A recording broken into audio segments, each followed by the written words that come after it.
Okay, good morning, everyone. If you're joining from Cote d'Ivoire, Abidjan, good day to everybody else. If you're joining and you're not in Cote d'Ivoire. Let me quickly run us through some housekeeping. And so if you're joining right now, kindly mute your mic. If it's not already muted, please do that. We want to limit the background noise as much as possible. Also to let you know that the webinar is going to be recorded. So if a colleague or someone is not available to join us, he or she will have an opportunity to view the recording. Let me apologize to our colleagues who are Francophones, so kindly bear with us. Thank you. Our speaker today, Antonio Hercules, will be talking for about 25 minutes. Once he's done talking, we'll open it up for Q&A. Right, so there are two ways we're going to do this. You can either raise your hand, and for those of you who are not sure how to do that, if you go to the participant at the bottom of your screen and you click on the participant icon, it will open a panel to the right of your screen where there are three buttons at the bottom. One says invite, the other says mute me, and the third says raise my hand. So you can raise your hand once you click on that, and then you will be asked to unmute your mic, and then you can pose your question. Alternatively, you can just go to the group chat, which again is at the bottom panel. You click chat, and then you can key in your question there, and then Antonio will respond to your question. All right. Let me please, if you're just joining us, kindly mute your mics. Thank you. I know I can see people joining, so if you do that for me, I will appreciate it. All right. Just a few words about Antonio before I give him the mic, and then he tells us more. Antonio is a very experienced evaluator and a development consultant and trainer. He has over 36 evaluations under his belt over the last 2 decades. He's been working more recently on rapid evaluations, on country level implementation evaluations, and capacity development, and also evaluation of policy development. Prior to him being with the current company, which is RapidEval, he spent 5 years with in the Office of the Presidency, the Department of Planning, Monitoring and Evaluation in South Africa from 2013 to 2018, where he was responsible for national evaluations. He managed the capacity building program there in support of national evaluation systems, and contributed directly to the generalized take-up of theory of change in the public sector at large, including the use of country medium-term planning systems. More recently, his focus has been on rapid evaluations, but also he's working with a small company called RapidEval, and they're basically looking at ways to produce green procurement guidelines for South Africa. Like you're all aware, today's presentation is going to be on rapid evaluations. Why do we think rapid evaluations are important? Increasingly, we all know that governments across the continent, the world, need evidence to take action quickly. And sometimes waiting for the standard evaluation takes time. So if we can have an evaluation that can be done quickly, that gives us the right information at the right time to make the right decisions. This becomes very important. Hence, the need for rapid evaluations. So luckily, South Africa, DPME at the forefront of this. And Antonio, of course, is one of the people spearheading this. They've done some work on this. Other countries who are part of the Twende family were also interested. And we at IDEV also felt, as more so in this era of COVID, that having this ability to be able to undertake rapid evaluations are critical. And we all know that sometimes the board needs information urgently, right, for them to take certain decisions. so that we felt this is timely, and we're really grateful that Antonio has made the time to speak to us. So without much further ado, I will hand over to Antonio, and then he will take us from here. Thank you very much. Antonio. Thank you. Good afternoon, everyone. Good morning, everyone on the other side. Can I just get a thumbs up to see that you're with me? Thank you. I see most of the participants have muted their mics. Thank you very much. So as Kobena so kindly mentioned in his introduction, I've spent a number of years doing evaluations, and over the last few, I've focused specifically on rapid evaluations. Today, in terms of the structure of the talk, I'm going to share a screen.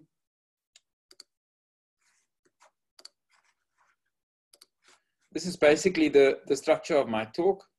An initial introduction to rapid evaluations, their general purpose amongst other approaches to evaluation, the approach and methodology of rapid evaluations, the benefits and some limitations of rapid evaluations, and the general value offering. And then I'd like to look at two case studies of recent DPME, the Department of Planning, Monitoring and Evaluation, that is still in the presidency, two recent rapid evaluation studies or using a rapid evaluation approach. And then lastly, a discussion on what rapid evaluation offers to institutions like the African Development Bank, and tools and techniques that we can use in the current context. So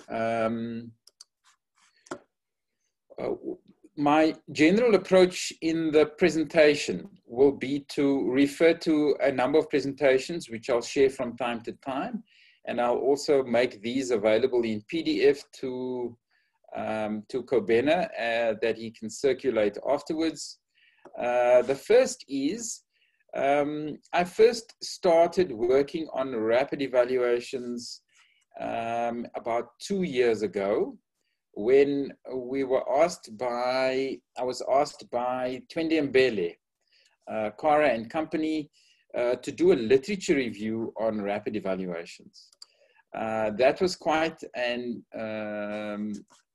interesting study. Sorry, I just want to share the document. Okay.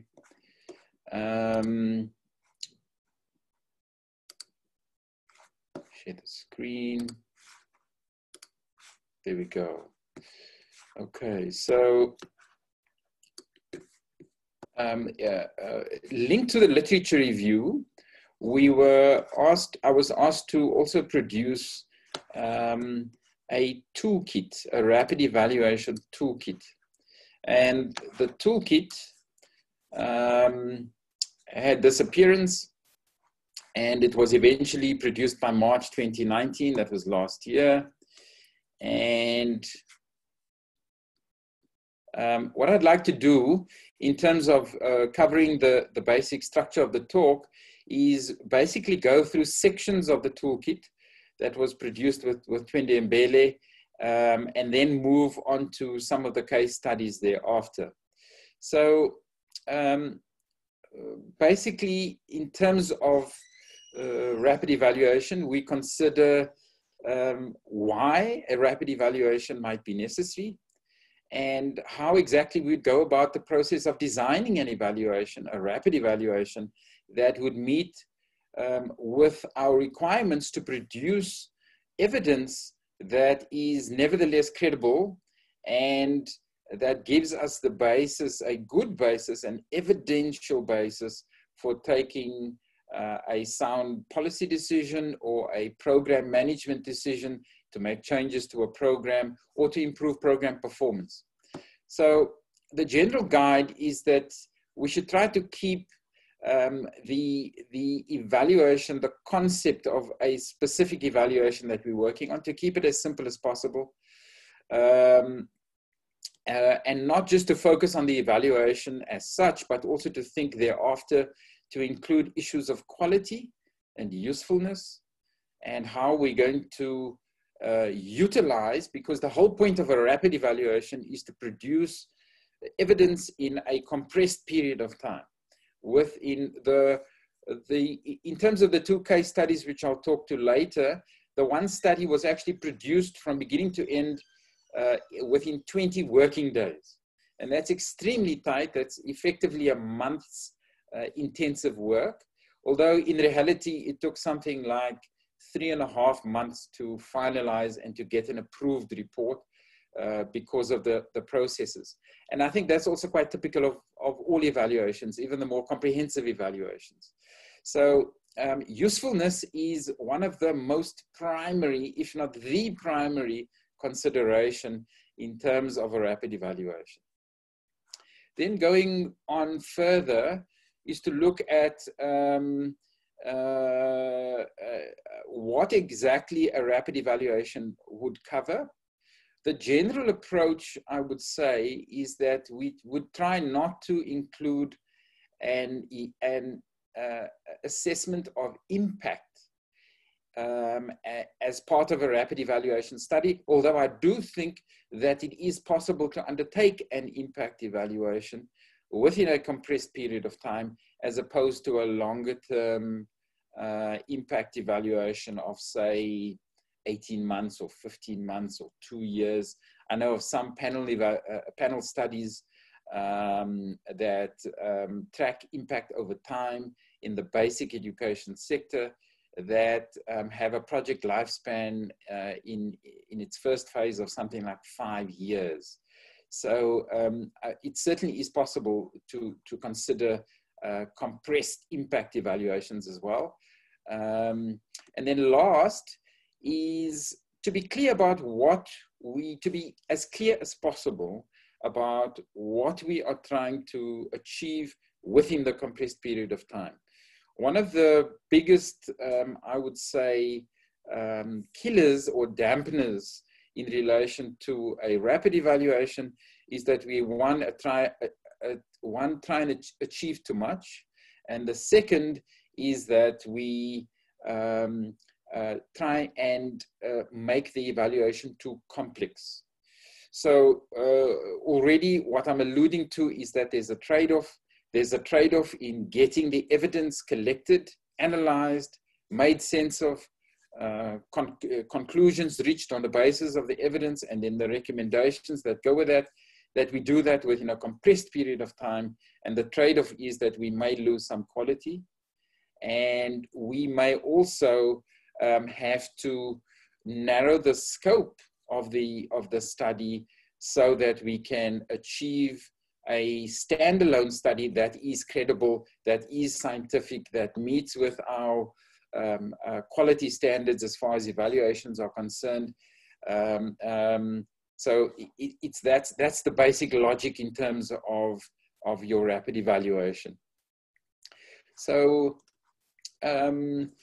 if we refer to the Twende Mbele Toolkit, we'll see that there's reference to reduction of cost, so budget. And I think in this day and age, where we're dealing with a global pandemic, where public sectors across the world are having to reprioritize their budgets, the entire fiscus is now directed firstly at containment of the epidemic, dealing with the health effects of the pandemic, and then thirdly, that to mitigate and to minimize on the economic damage to our economies and to our the related social damages that come as a consequence of of recession. Basically, we're looking at global recession and national recessions across the globe, and ways in which to deal with that. in a third world and in a developing economy context, these considerations are even more important and critical, because we already have to typically deal with issues of unemployment, of growing from a lower base, of having to compete with the industrialized northern economies, as well as the stronger developed Asian economies and so on. So issues of cost become very important, and I'll speak to what exactly the budgets look like in terms of those two case studies that I'm going to talk to a bit later. The timelines are very important. Teamwork is very important. The need for quick assessments, and then flexibility. I think I really must emphasize that in order to undertake a rapid evaluation successfully, one really needs to have a very flexible and highly responsive approach, a dynamic approach to basically make changes to the management of the rapid evaluation project as it gets implemented, and basically respond to what we find. I'm sure that in your context, you deal with a very similar challenge. Here in South Africa, we deal with a challenge of a problem of access to good quality data. And also that often public policy officials promise that data will be available, and that they will make access to data, good quality data that's required in terms of the evaluation, make that accessible as soon as possible and as smoothly as possible. The experience is that often they don't deliver on all of their promises. And then we have to make adjustments to our evaluation projects. And this applies particularly to the rapid evaluation projects because of the compressed timelines. So what we came to in terms of the literature review for Mbele was that there were 11 dimensions that we needed to consider, that these were really important in terms of the design of our rapid evaluation. The first is purpose, to quickly establish what the purpose of the evaluation is, the main data, and what kind of recommendations we could expect from the evaluation. And then where the sphere or the sector or the subsector of the evaluation, to clarify that as soon as possible. Then of course the scope. The period of review is very important. It's interesting that we were able to do a rapid evaluation of DPME's evaluation training from 2012 to 2018. That's a 6-year period of review. We were able to complete that in our rapid evaluation that I'll talk to in a bit. So then what I proposed in terms of key evaluation questions, is that using this flexible approach, we try and establish nevertheless what the main results are of the object of the evaluation, whether it's a policy or whether it's a program or the performance of a government strategy or whatever. And then also try and identify strengths and weaknesses, and then at the minimum also include gaps and recommendations. So this is what we had proposed in terms of a reasonable set of expectations, what we could expect as the main contributions from a rapid evaluation, even though it is compressed, even though the scope might be more limited. Then, as I referred to, in terms of design, the trade-off between research rigor and usability. So I'll speak to, for example, the sampling in the DPME's evaluation of their evaluation training. I'll speak a bit about that.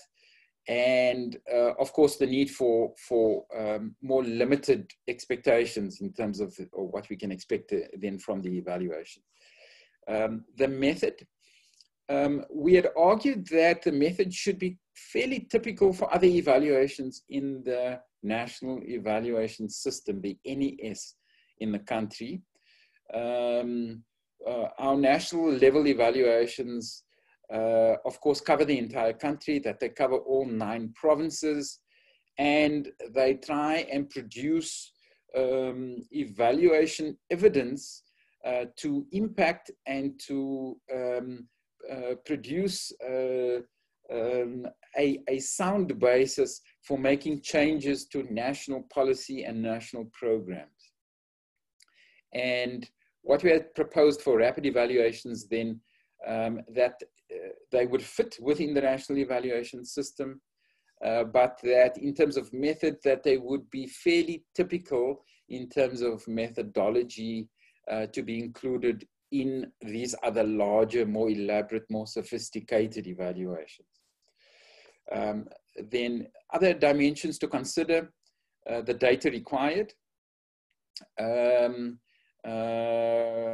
think most would be familiar with data, but the critical thing about data is that data readiness. Data readiness is absolutely critical because if the client department or institution is unable to supply or provide good access to data, it's highly unlikely that the rapid evaluation will meet its rapid timelines.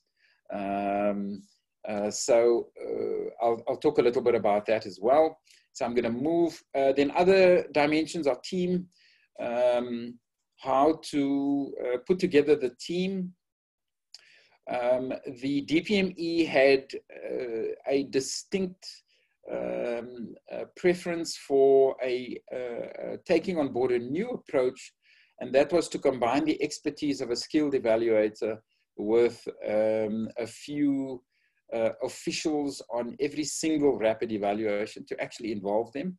And I'll speak again about actual examples of what we did in these rapid evaluations and what the officials produced and how that might have had a bearing in terms of bias and in terms of contamination of the data. I think these are important considerations.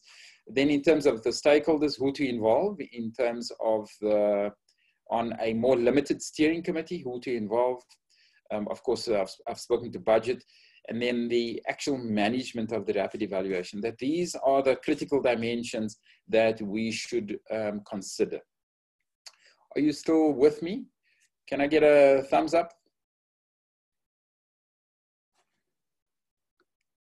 Okay. Okay, so in terms of planning for the rapid evaluation, we argued that we should start with using, in terms of planning for the evaluation itself, that we use a quick logic model, that we actually develop a quick theory of change. We put the theory of change, this draft theory of change in place, and we use the theory of change then to basically inform the design of the evaluation and to provide the parameters for assessment. And so what I basically mean is the theory of change will give us an idea of the intended impact, the kind of outcomes, intermediate, immediate, long-term impact, as well as specific outputs. And we use those then to provide the parameters of what we would then look for in terms of the outputs and in terms of those outcomes.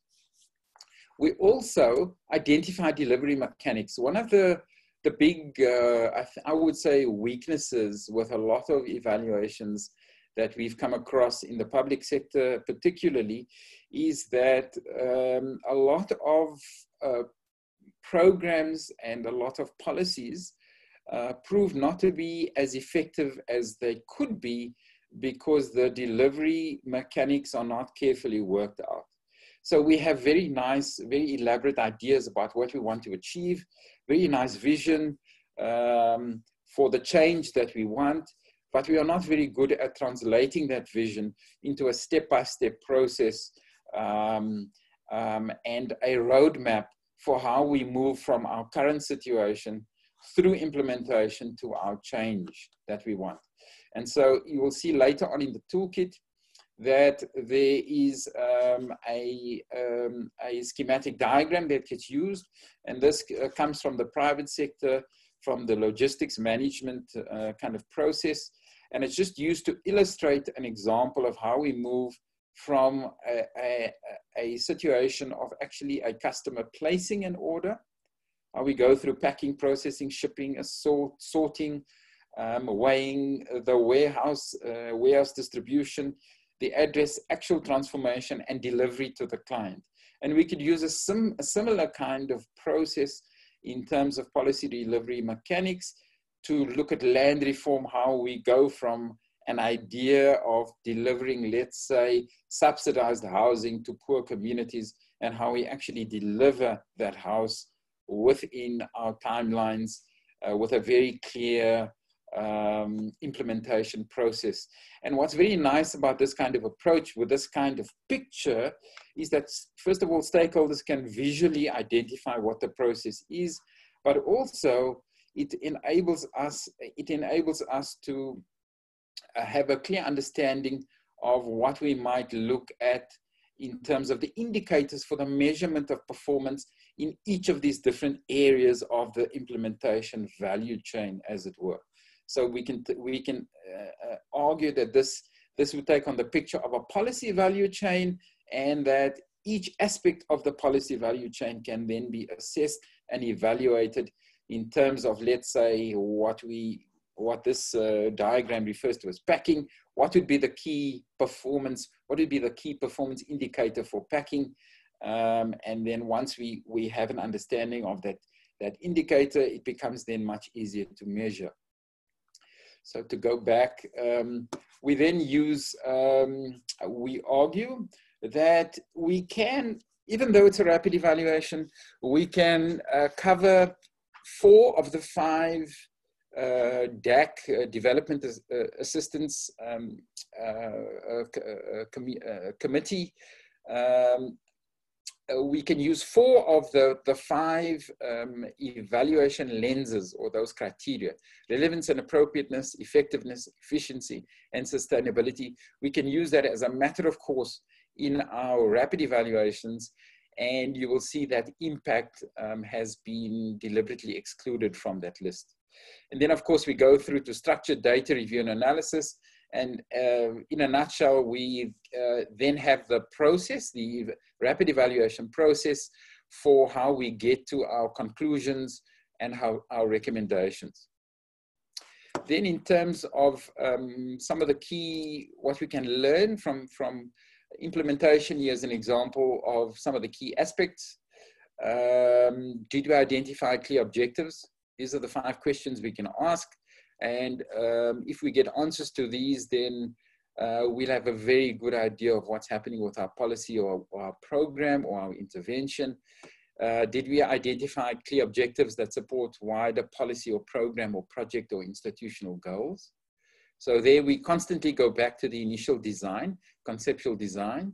Secondly, we look at the results, outputs and outcomes. Thirdly, we get an idea of the main strengths and weaknesses. Then we look at the mechanics, the right delivery systems and processes.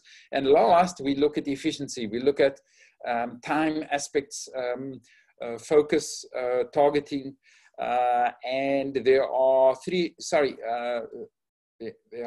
4 initial questions and then 3 additional ones. The 3 additional ones look at efficiency and management. So there's your efficiency. There's financial efficiency also. That looks at budget and how it was used. And then lastly, what we can learn from the implementation and what we might do differently next time. That looks at management, administration, and so on. Okay, so these are the typical kind of outputs for what we can expect from a rapid evaluation: your logic model, your delivery model, value chain, coverage in terms of those evaluation lenses, and your structured data review and analysis. That would give an idea of the 4 output areas that we can expect from the rapid evaluation team. This follows a standard kind of theory of change model for how one puts together a logic model. I'm assuming all of you are highly familiar with the theory of change model, and therefore I won't spend much time looking at it. when we make the toolkit available, you'll see also typically what are the kind of 7 elements that we would typically expect to cover when producing that theory of change. We use the theory of change then to assist with clarifying the value chain and the mechanics of implementation. And that basically then gives us, with the lenses that we have, it gives us an idea of the engine or the motor of delivery and what we can expect in terms of performance. So here in this diagram, we typically look at all of these different dimensions of evaluation. I'm going to move now. I don't want to speak too much further on the toolkit, but I think that what it raises is also very importantly the aspect of usefulness. Whether the rapid evaluation has delivered, first of all, in terms of the evidence, has it delivered value? I think in order to persuade policymakers, we have to produce evidence that is credible and evidence that can stand the test of public and private scrutiny, particularly when our evaluations are made public. So that's the first kind of check box that we've got to get ticked. Then the next one is how the rapid evaluation actually gets used. We have to be quite clear from the beginning how we intend to use it and in what process we will be using it, in what form the rapid evaluation will be presented, and kind of what we can expect then in terms of that process, whether it arrived on time. It's pointless undertaking a rapid evaluation with a timeline of, let's say, 60 days, and then 12 months later, we haven't produced the rapid evaluation. I think let's end there. And let me conclude by looking at, taking a quick look at the case studies. Okay, so I'm going to share another screen. The first rapid evaluation that I'm going to talk to briefly.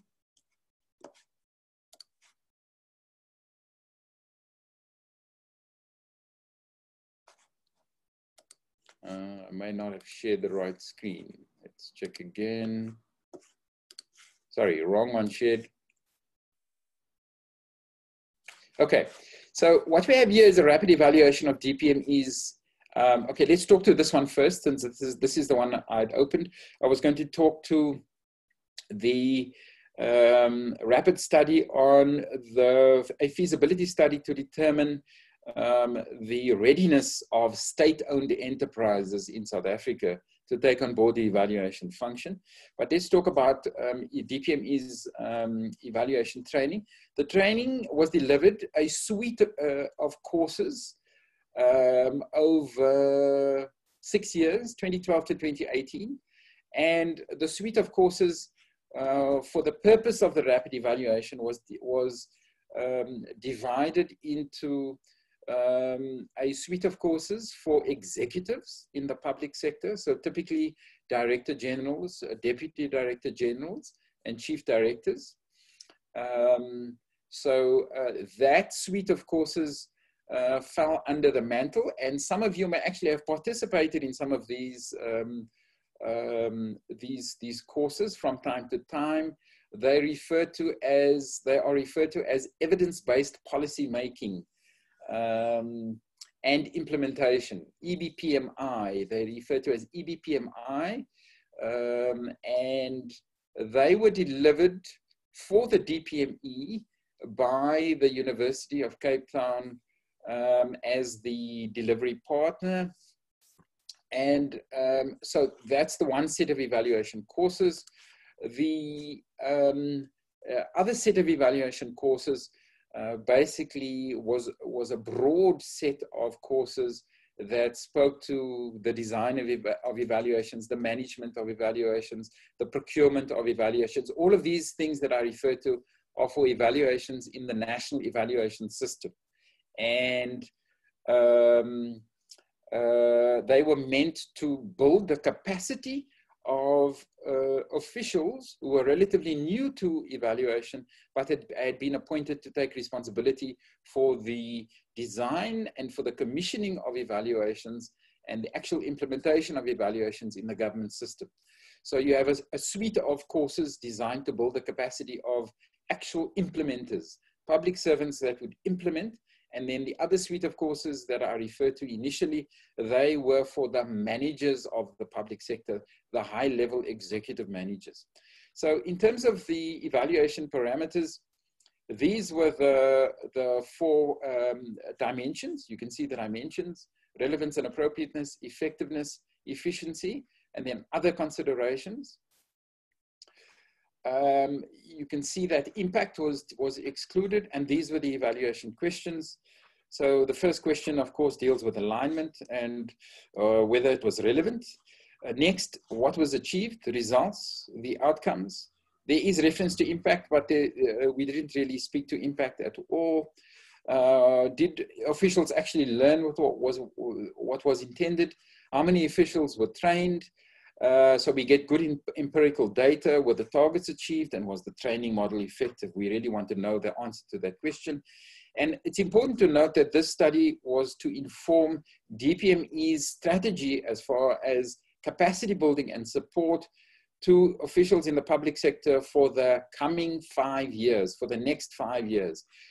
South Africa typically has a 5-year horizon, planning a medium-term horizon for planning in the public sector. And this study, even though it was a rapid evaluation, was to inform DPME's strategy, inform the budget requirements, all of these things for what DPME would do with evaluation training going forward, and how it would go about it in terms of the modalities, the implementation modalities of the training. Then an important question was there good value for money? So you can see, you can see that it's a fairly comprehensive scope. You could take the same evaluation parameters and develop and design a more comprehensive evaluation over 12 to 18 months. And so I think what should be clear just by looking at the evaluation parameters is that we cover the same ground, but with less complexity. We cover the same ground, but with a smaller sample. Or I'll speak to the sampling in a second. In fact, it wasn't a smaller sample, which shows again the robustness. If the rapid evaluation approach is robust, it'll handle whatever, or I shouldn't say whatever, I should say it should be able to handle in a dynamic way some of the key challenges that we might come across from time to time. And then also in terms of the actual scope and expectations from the consultants, what we can reasonably expect from consultants. So this study was meant to be completed within 60 days. We took slightly longer, and we completed it in about 3 months and a bit. 3.5 months, which is not bad, considering that we ran into a number of obstacles along the way. One was that we didn't get access to all of the data that was promised to us. We got no access to data on the efficiency aspects. I think it may be because the questions were considered sensitive.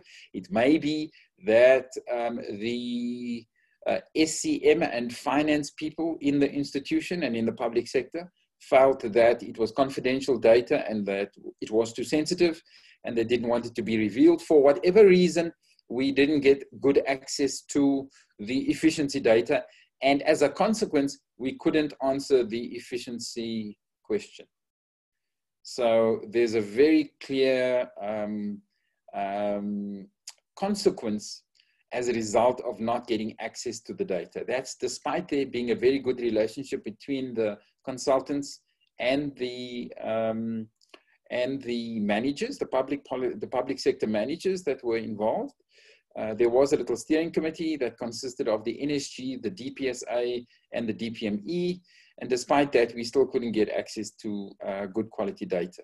But we were able to answer 3 of the 4 key evaluation questions. And to give you an idea, so in terms of actual methodology, you'd be interested in the methodology, of course, because of course the methodology flows from the design. The evaluation covered in a standard way document review, so literature review, that's covered. All available documents related to the evaluation, to the EBPMI and the MCE courses. This is the managing and commissioning of evaluation courses. That's 2012 to 2018. We did focus group discussions where possible with available DPME and NSG officials. And we did a national survey. And you will notice that we ended up with a 100% sample. The initial design was that we were not going to have a 100% sample. We worked in partnership with a group of actuaries, a group of statisticians down in Cape Town who did the quantitative design. And initially, they had selected a sample of a sampling design that we would that was based on the assumption that we would have fairly good access to officials in the data set. What was quite good was, of course, that there are attendance registers for each of these courses, these suites of courses, these sets of courses for both the EBPMI and the MCE courses. And we then randomly selected the officials that we would contact via an electronic survey, so an online survey. And it's interesting that we actually got quite a very good response rate for online surveys, at least I think 3 to 5% better than a typical response rate for similar, for online surveys in general, and for email surveys. So there was a national survey, and we ended up with a 100% sample because we found that some of the contacts had actually, you get degradation of your contact list. So people change institutions, they change email addresses, they change telephones, and they basically become uncontactable. And so as a result of that, we then decided as a management decision that we would then undertake an evaluation of the entire sample. So something like, I think, I can't remember, 2,000 participants had passed through DPME's evaluation training. And we then selected a sample based on all of the available contact information that we had. There was then data analysis. We used Kirkpatrick's 4 levels of training evaluation, because this is a training evaluation.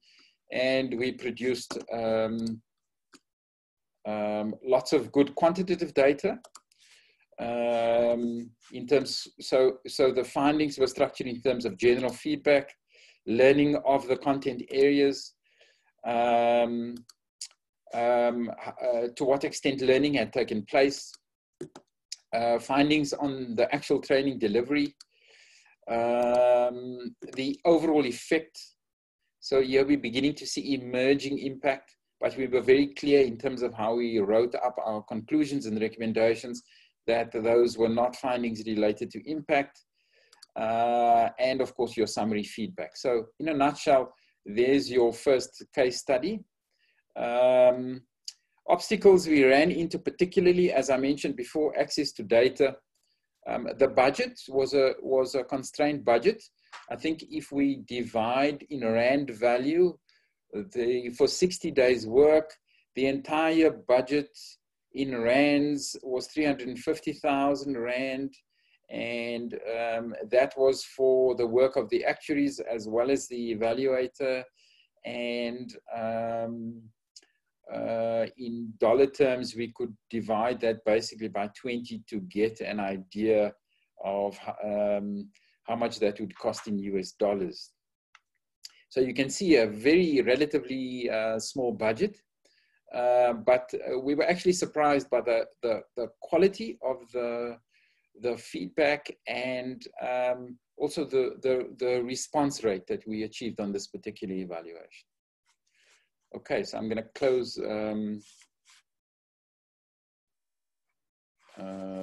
this case study and move on to the next.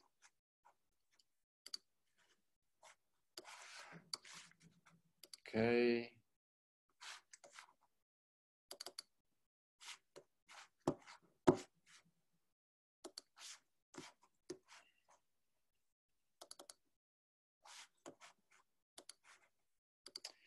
Okay, I'm going to end off with a quick run through of, not this one, sorry, open the same one. Hi, Antonio. Yeah, yes. I was just wondering if somebody has a question, can they ask, after this first case study, or would you want us to go through everything before any questions come through? I'm happy to take questions. Okay.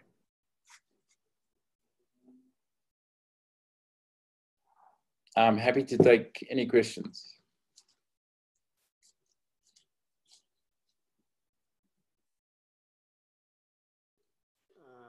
Antonio? Yes, I think Fasil has a question. Okay, your mic is open, Fasil. Yeah, Antonio. I can barely hear you, Fasil. Okay. Hello, Antonio. Can you hear me now? Yes, a little bit better. Okay.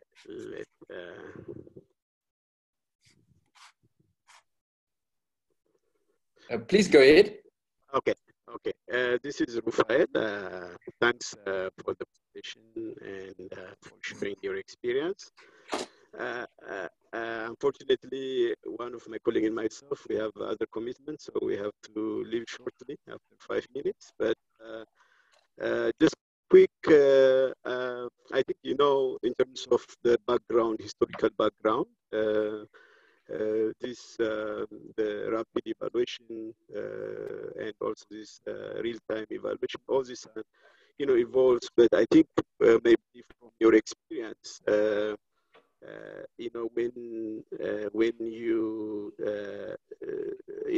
you want to speed up the space, balance between the speed and credibility is a challenge. And for me, this is not new, as you know, it's over 3 decades. WHO starts this exercise and then finally upgraded into real time. And there is historical background, but for me, I think we need to be a bit balanced, and we need to think in terms of what is the objective of this exercise, this evaluation, because credibility and trustworthiness is important. Of course, speed and time is also very important.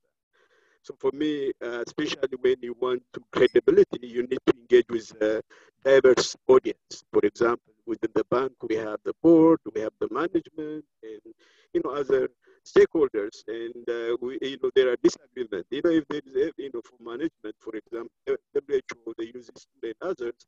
When you have, more or less the same opinion, and there is no such disagreement between different views, but you need time to engage with all these ones. So I just want to how you try to balance, especially in the complex environment. It's good always, especially with this pandemic, to respond, but at the same time, we need to strike the balance. So just want to hear your reflection. Thanks.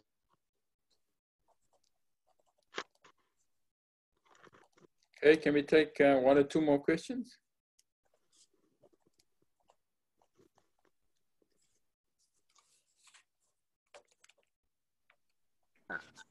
Hello. Hello. Yeah, this is Ekua Arthur. I had sent a question on the chat, but if you don't mind, I can repeat it. Yeah. Okay. My question is a bit related to Raphael, but in a different way. I know he made mention of how to get a balance of, ensuring credibility and also making sure that, you have a rigorous process and also use rigorous methods. And for me, I just want to, I have that question, which is, how do one kind of, select doing a rapid evaluation over, a normal one? And I tend to, I would say, well, it's a hypothesis, but I tend to believe that most often it starts off with an initial agreement between either the commissioner of the evaluation, which is either the user, or a specific stakeholder who is much more interested, or either the evaluation is supposed to be focusing on a particular area of interest. So it's, I would say it's demand driven, or it has been asked by the user. So in that sense, one, it's, I would say there's a normal agreement on the particular areas of assessment, and it makes it more, I would say, more flexible in terms of the time it will take in terms of response. And one aspect of Raphael's question was how you also engage all the key stakeholders if there's any contestation. So for me, I want to find out from you, in this case, was it something that the DPME had requested earlier on, or you discussed earlier on and agreed on areas that you were going to evaluate or not? And how did they, that decision also came up? Sorry, I logged in a bit late, like 10 minutes late, but if I had missed that point, if you can just share a bit of light on that. Thank you.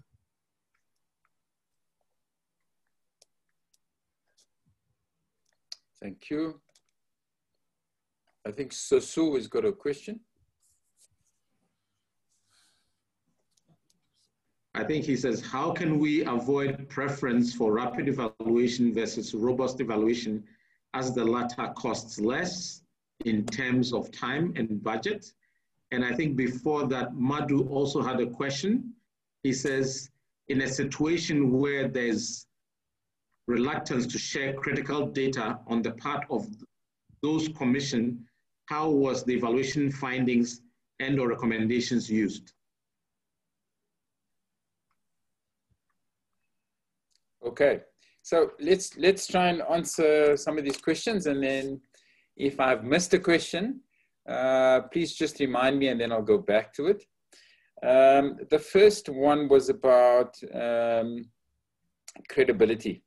So obviously, in order to achieve a let's call it credible evidence that can be used for decision making, we have to ensure that we comply with what is considered to be acceptable scientific practice in the science, the very inexact science of evaluation.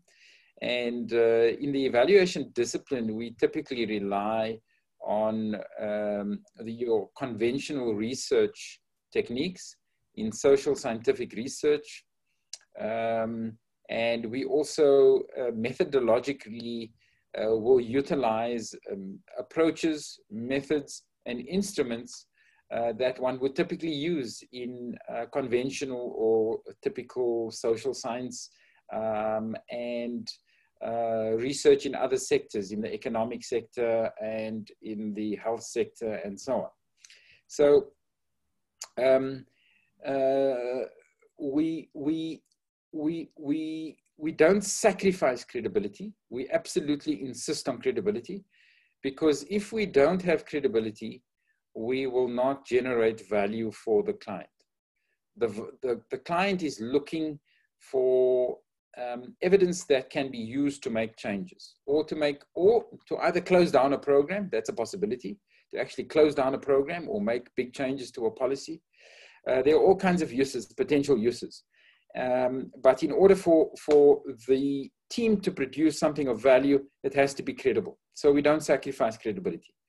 However, as I mentioned, this trade-off, there is no hard and fast rule. There is no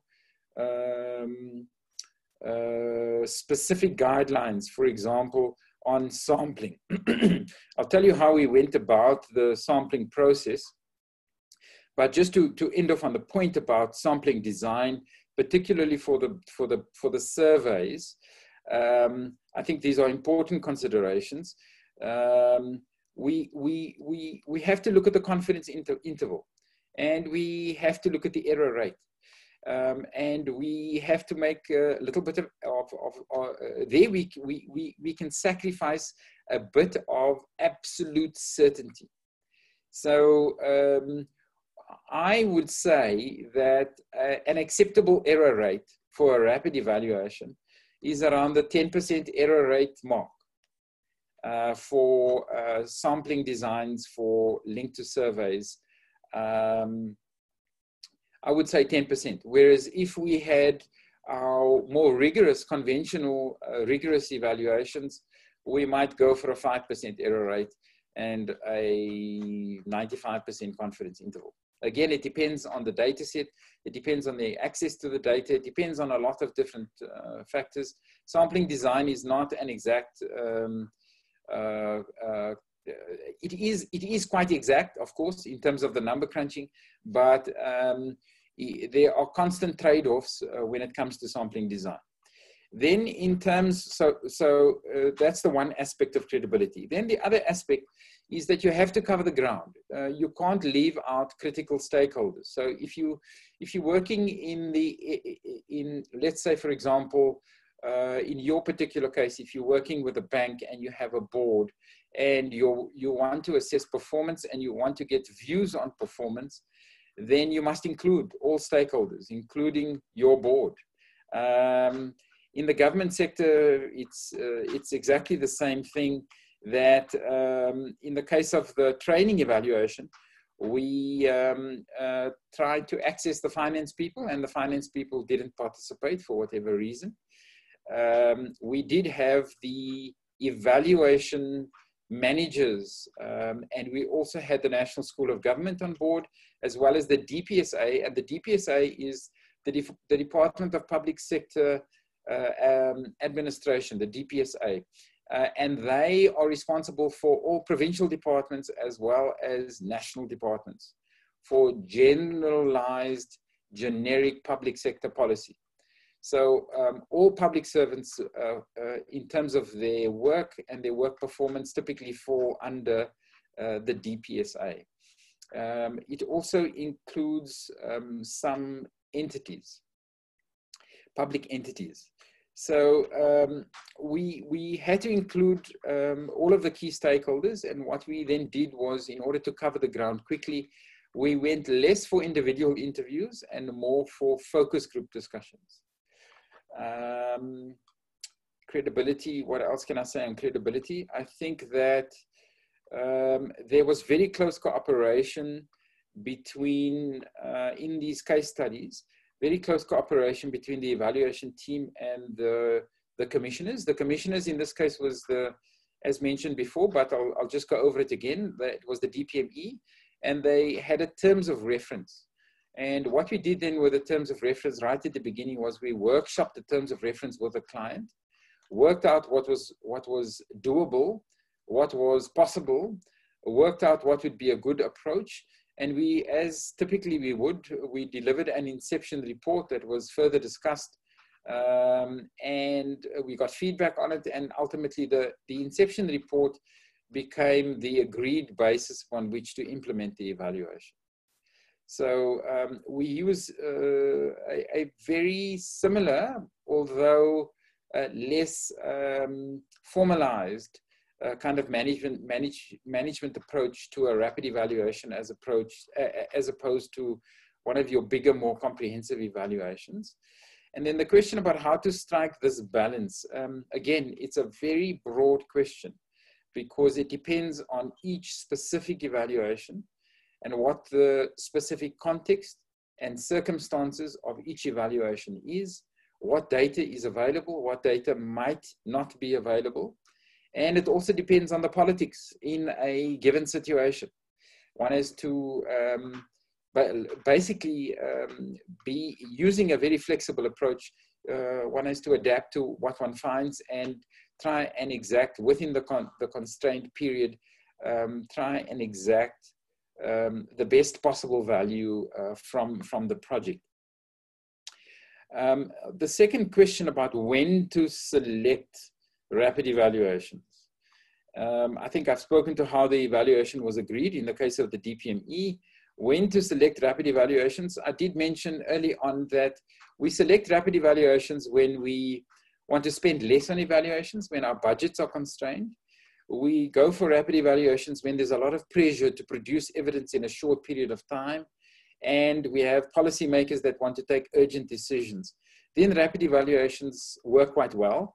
And if you're familiar with our public sector, we are constantly putting out fires, and there's constant urgency, and rapid evaluations speaks to the frustration from public policy managers as well, that our bigger evaluations in the national evaluation system took quite a long time. Some of our evaluations took, on occasion, took 2 or 3 years to emerge before they were approved and before they were made public.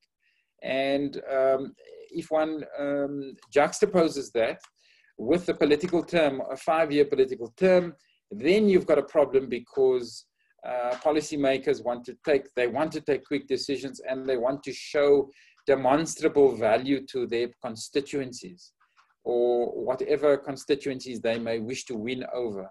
So when an evaluation takes long to emerge from a national evaluation system, or just in terms of the evaluation project itself, then one runs into significant frustrations then from maybe the end users of an evaluation, such as a policymaker. And then, so this is a question about how we can avoid preference for rapid evaluation. Yeah, I think that it depends. If we have the time and if we have the budget, then there's no reason not to undertake a more robust evaluation.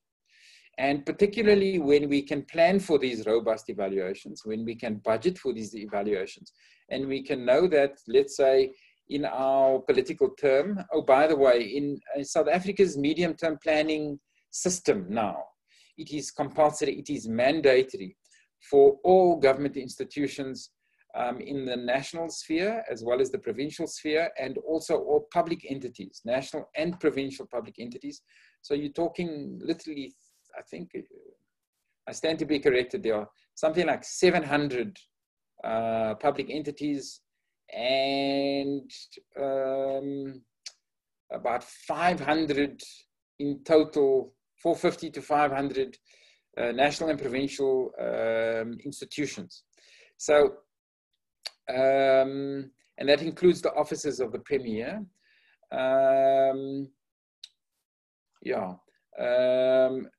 So it is now compulsory for all these institutions to undertake 2 evaluations, a midterm evaluation and an end of term evaluation, linked to the planning time frame. And so when we have this kind of situation where departments, let's say when they putting their plans together for their 5-year periods, that they know that there is an evaluation happening in 2.5 years, and they know that there's another evaluation happening in 5 years, and they have the budget, then they can actually start undertaking the evaluation well before the delivery date, the expected anticipated delivery date of the evaluation report, and they can build in a robust evaluation. Alternatively, we could use a rapid evaluation to feed into the midterm kind of reports, and then a bigger evaluation at the end. It depends. I think it depends very much on what's possible. I think, shall we look at the additional questions that are coming in. Yeah, because I think what we could do is there are two more, one by Foden, or two by Foden and one by Debazu. Then also mindful of time, then we can quickly move forward. Yeah. So I think Fode was saying that one, if you could kindly expand on public and private scrutiny of evidence, and two, how did you mitigate the negative consequences of management staff's participation in the evaluation? And then in the case of Debazu, he's like, is there any specific type of evaluant most amenable to rapid evaluations, or can it be applied to all types of evaluations? Okay. Good. I think the first question, and I hope I understand the question sufficiently, to expand on public and private scrutiny of evidence. So in the national evaluation system in South Africa, all national evaluations, these bigger, more comprehensive evaluations that take on average about a year to typically 2 years to produce and to be made public, because they not only must be produced, but they must also be taken through the different levels of authority in the government system, and they must get approval before they get presented to Cabinet. And once Cabinet has approved of these evaluations, they then get made public. So, yeah, so there is extensive public and private scrutiny of all DPME's national level evaluations in the national evaluation system. I think that rapid evaluations, there's a lot of debate and discussion. The officials that I speak to say that in many cases, they don't want a rapid evaluation made public because the rapid evaluation might cover a sensitive area or a sensitive aspect of government policy or government program delivery, and that they would like to, or there may be a specific sector, such as the defense sector or other sectors, where the evaluation that gets undertaken is of a sensitive nature, or even when you're dealing with, let's say, with any aspect that may produce embarrassing evidence, especially since we've gone through a decade of mass looting in the public sector, for example, in South Africa. So there's a lot of sensitivity, even though there's a public process around corruption and the exposure of corruption in South Africa. There's a huge amount of sensitivity in the government system. So in that case, rapid evaluations can actually be quite useful because you get a study undertaken in a short period of time. You take away the big potential for embarrassment, and then you get a quick decision taken, let's say, by policymakers or program managers who are responsible for that given policy or program. And moving on to the next question about how we might mitigate the negative consequences of management staff's participation. Yes, there could be negative consequences, but it depends very much on the evaluator. If the evaluator is strong and if the evaluator has taken control of the evaluation and limits the involvement of officials in the collection of data, and certainly does not allow officials to be prescriptive about the analysis, conclusions, and recommendations, then I think that one can quite safely mitigate those negative consequences. But if one is going to allow where, let's say, the data collectors also do analysis and also assist with the formulation of conclusions in an evaluation, then I think you actually get data contamination and you end up with biased, you would end up with a more biased set of evaluation conclusions and recommendations, and then the evaluation would seek to be as credible, would cease to be as credible as it could be. The last question about any specific type of evaluation that might be amenable to rapid evaluations. My recommendation is that we use rapid evaluations for design evaluations, typically for implementation evaluations, for assessments of performance, and that we only in very specific cases where we have very, very good quality data available, we typically might not actually undertake an impact evaluation. So it will be good for a midterm review, it will be good for an end of term review, but it might not be very good for an impact evaluation in the basic education space if we want either very, very solid rigor, noting that the discussion about trade-off, and of course that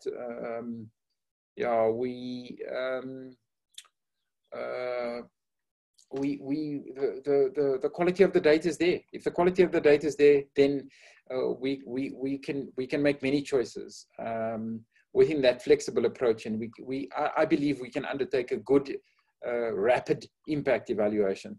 There is evidence in the literature. You can have access to the literature review. There's evidence in the literature of actual applied rapid impact evaluations.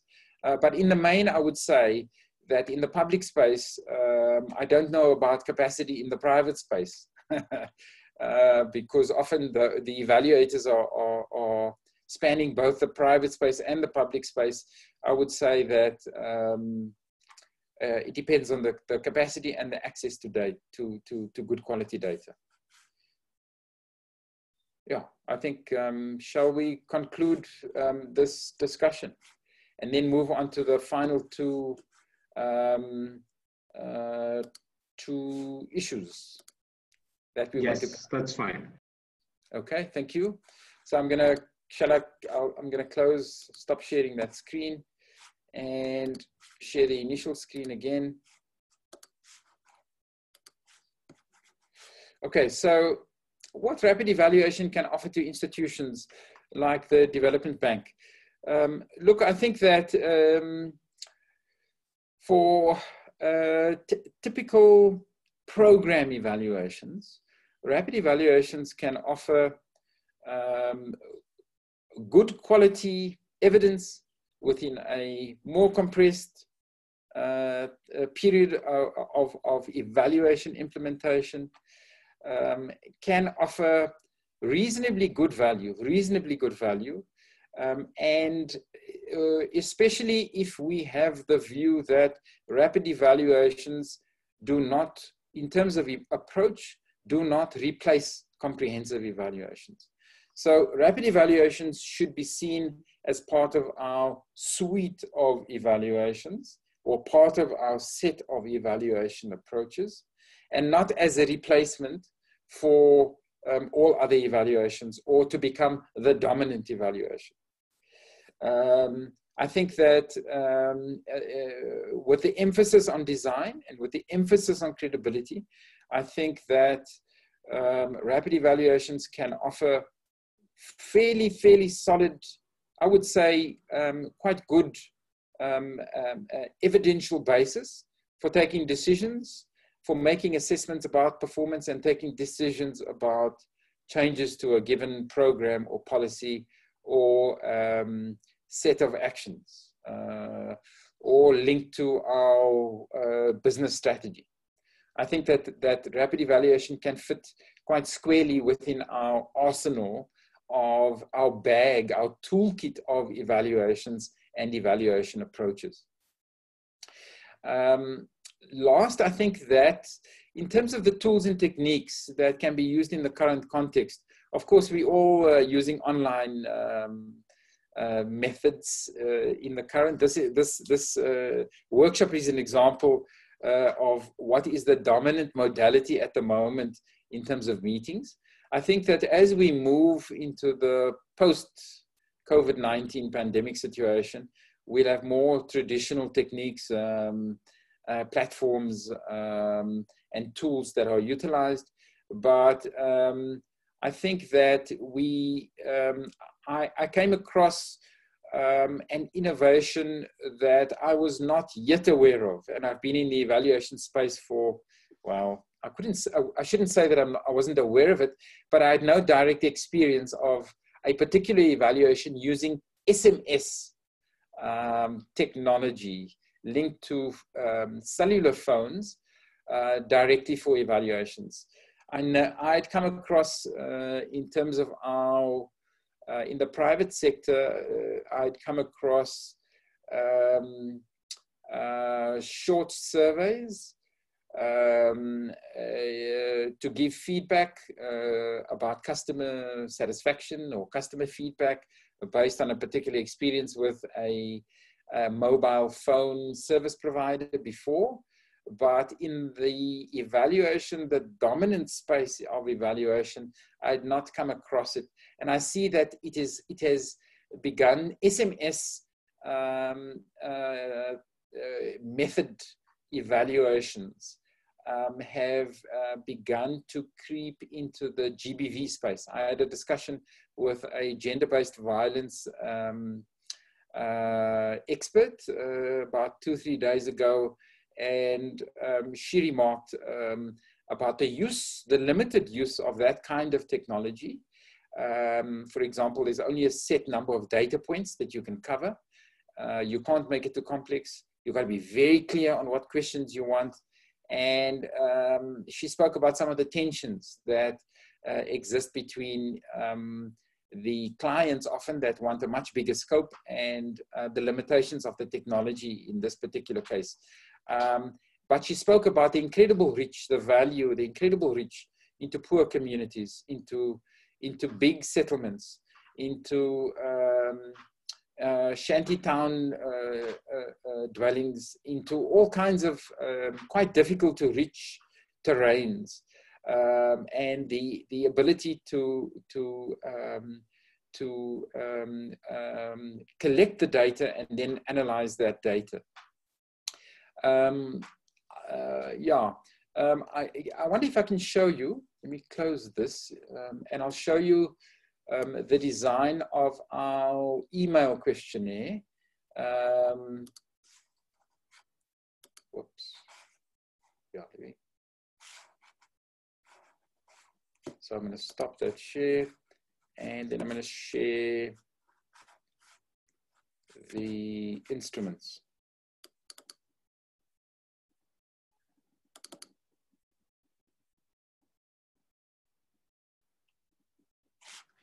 Okay, so this is the actual instrument that got used in the rapid evaluation.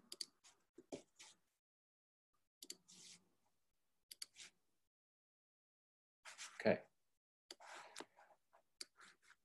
What we have here is the actual instrument that got used in the rapid evaluation of DPME's evaluation training. Here you can see the suite of courses we focus on here. There were 2 instruments, because we had 2 different suites that we covered, suites of courses. So here we covered the EPPMI courses. And this is the particular official who fills in her details and a contact number. And you can see here that this is the completed instrument.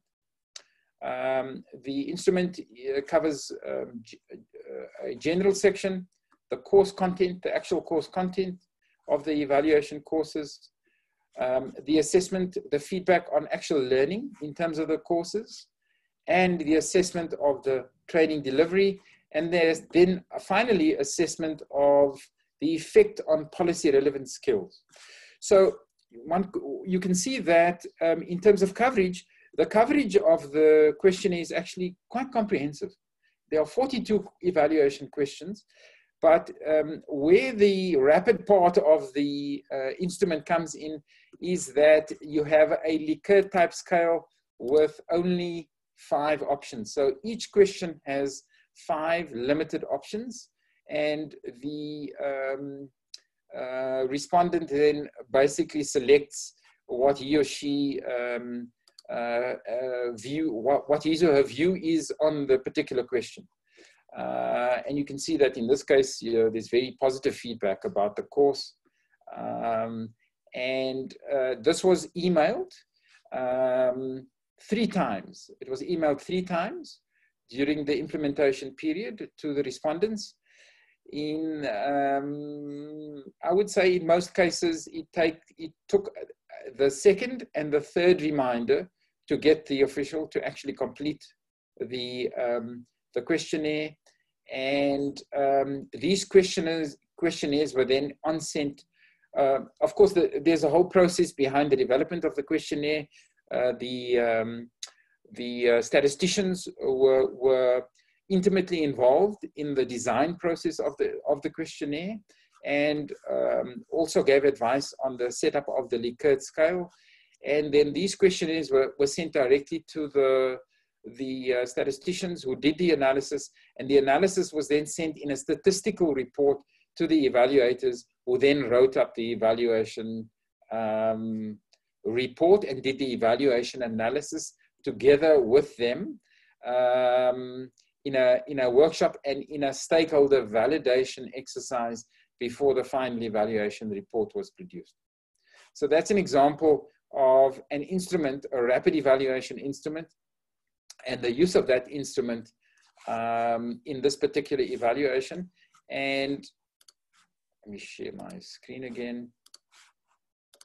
So to come back to the question, it's an example of some of the tools and techniques that we can use in the current context of the pandemic.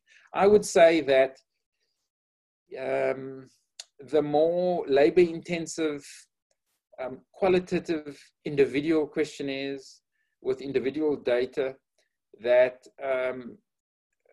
there's not much space for the inclusion of those kinds of techniques and tools, unless you've got a very limited sample. And the problem with a more limited sample, of course, is that you then sacrifice generalizability, and you can't generalize your findings to the entire population. And it affects, therefore, the validity, ultimately the validity and the credibility of the findings.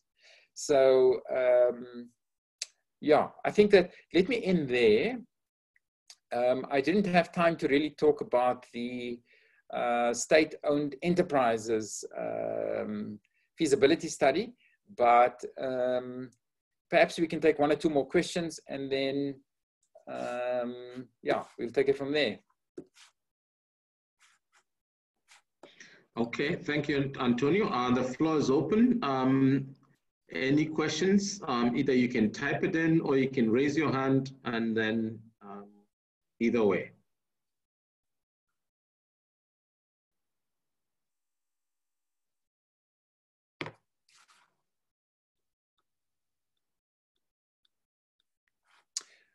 Yeah, okay, so there are no more questions. I think I have covered. I don't see any questions coming in. All right. So maybe I would like to assume that, you know, everything was well understood, that colleagues, you know, understood everything well and appreciate the presentation. Hi, so, oh, hi.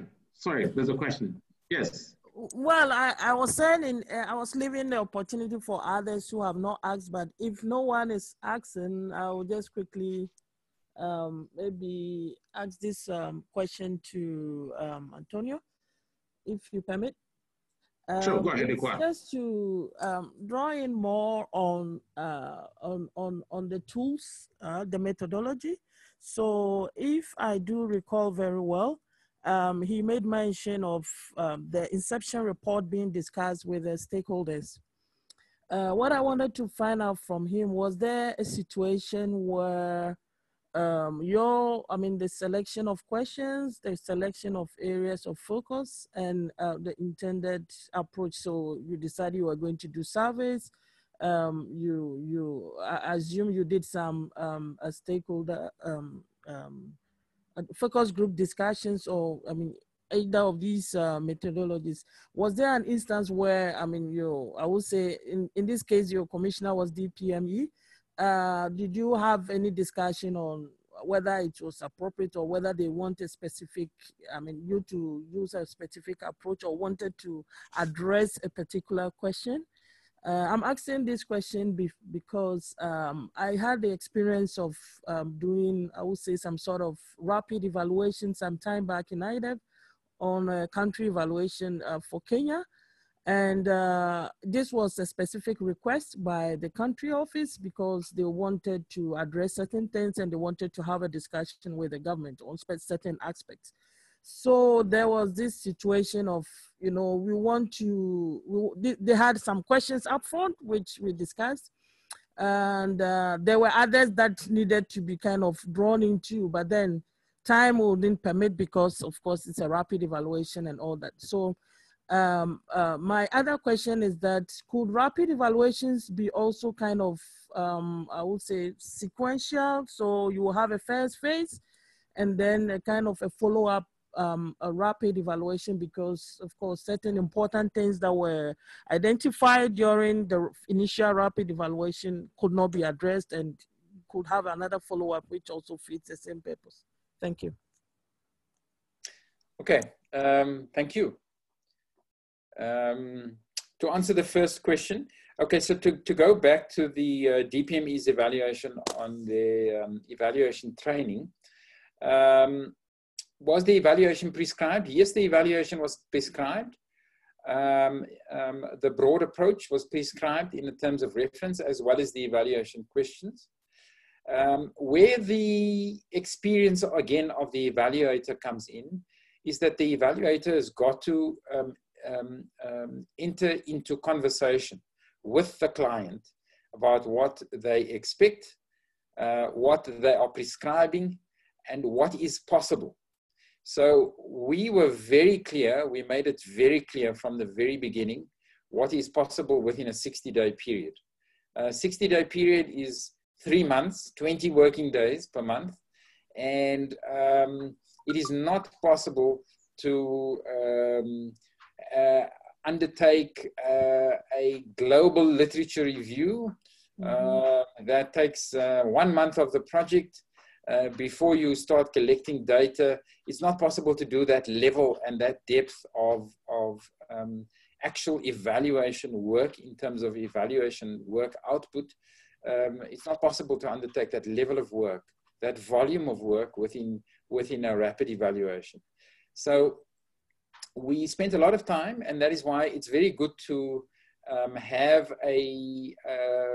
a space and a platform for negotiation with the client. A workshop is a good platform at the beginning of the evaluation where all the key stakeholders are brought in. The terms of reference is discussed. The initial proposal that led to the award of the evaluation, that gets discussed, and that then there is time provided to the evaluator to actually then go and produce that revised kind of inception report. So as much as the evaluation was prescribed, it was all aspects were agreed to, and where it was possible, where it was impossible to produce evaluation answers, the evaluation team was very clear in relation to the client, and the client was actually quite understanding at the end when they did not supply us the data on the efficiency aspects, particularly that financial data. They were very understanding that because they didn't supply that financial data, we couldn't supply them with a good evidence-based answer on the efficiency of the evaluation training that had taken place. Then in terms of sequential evaluations, yes, I think it's actually one of the big, again, one of the big pluses, one of the pros associated with rapid evaluations, that you can undertake a study like the one I referred to with the DPME on the evaluation training, and then later actually do another rapid evaluation on the efficiency aspects, and you can expand on areas that you had not covered before. And those two rapid evaluations actually would produce a more comprehensive evidence, a body of evidence that can later be used perhaps when they want to assess do a new assessment, to inform a new assessment of DPME's new evaluation training, or the redesign of evaluation courses in the current 5-year period. We did make a number of recommendations for improvements, and I would say that in terms of government spend, the evaluation actually produced an incredibly good value for money, because in many other cases, the budgets on our other projects have been very big or much bigger and have taken much longer. But materially, one can't really say that it has produced an associated value for money, a relatively much bigger value for money than the a similar rapid evaluation might have produced. So I think it's what rapid evaluations will do in the evaluation space and in the research space. It will begin to put a lot more pressure on those undertaking the bigger evaluations to really justify the work they undertake and the value that they produce in their evaluations. Yeah, okay. Thank you. There's a final question by Debazu. He says, what is the link between rapid evaluations and the COVID-19 context? I see that the need is more of methodologies that do not require in-person interaction. Yes, to answer you, Debazu, I think that the method, of course, is very prominent because of social distancing and our current fear of infection as a result of the virus. But I think that rapid evaluations also because of their responsiveness, and especially since the situation that we are facing globally, nationally, locally is quite new. It's really, really new. There's no precedent that we can readily refer to in the modern times. We go back to the Spanish flu. That's a long time ago. And in the modern context, there's no other similar situation that we can readily refer to, and we don't have a good evidence base upon which to take good decisions. So I think that rapid evaluations in this context, actually, again, because of its flexibility, it gives us very good responsiveness, but it also gives us an opportunity to feel out where we are unsure, to feel out without a big spend.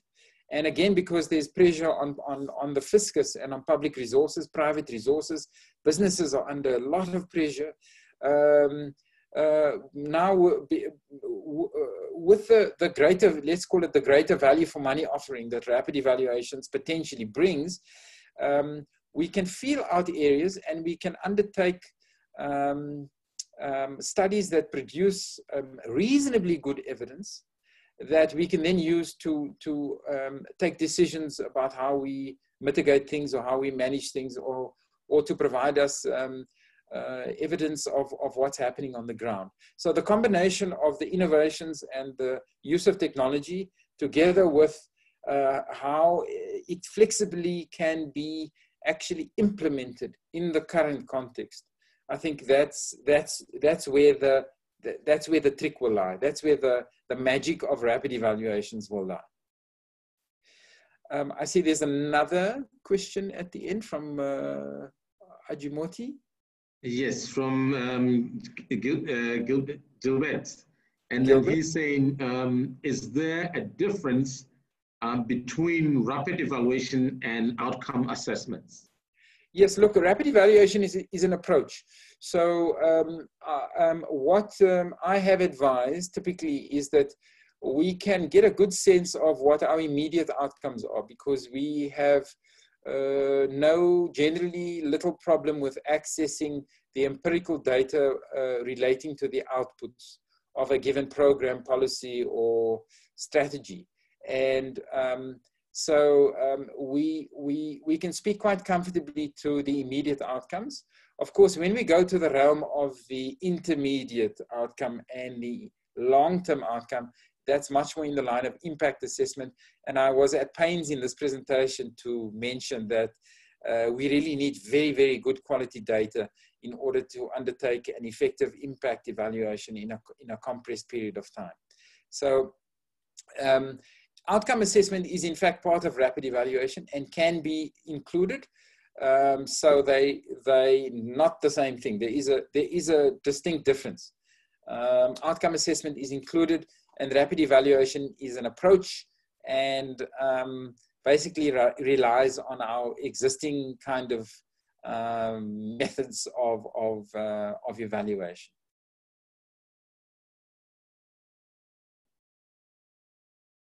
I think that's it.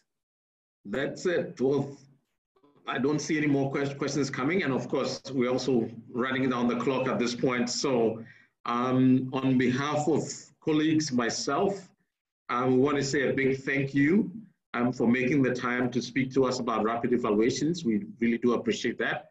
And we look forward to, once the toolkits and stuff are finalized, that we get an opportunity to have copies so that we can see how we can use this in our work. And hopefully maybe at another point in time, we'll see how best we can engage in another conversation. We'll definitely come knocking and calling on you again. So yes, we really do appreciate this. And I also want to say thanks to colleagues for joining. So thank you, Antonio. Thank you to Parfait and Kara for making it possible. And if there's anything you want to say, please go ahead. Yeah, I also want to say thank you very much for the opportunity to do the presentation today and have the conversation with you.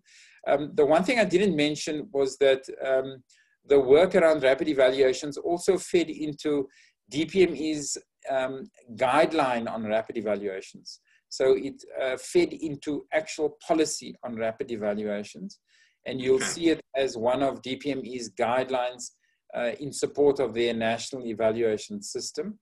And I see that the provinces have now also started producing, such as the Western Cape. I was asked to give feedback on the Western Cape's rapid evaluation guideline that they've now developed in line with the national policy they've started developing. And I think that we'll see a generalized ripple and an effect now as rapid evaluation takes root basically in the public and the private spheres. I can also make that guideline available because it has been approved. Okay, I think that would appreciate that. Thank you. Thank you very much. Thank you all, and making time to join. And thanks everybody for making this possible. Thanks. Thank you. Bye. Thank you. Bye-bye. Bye.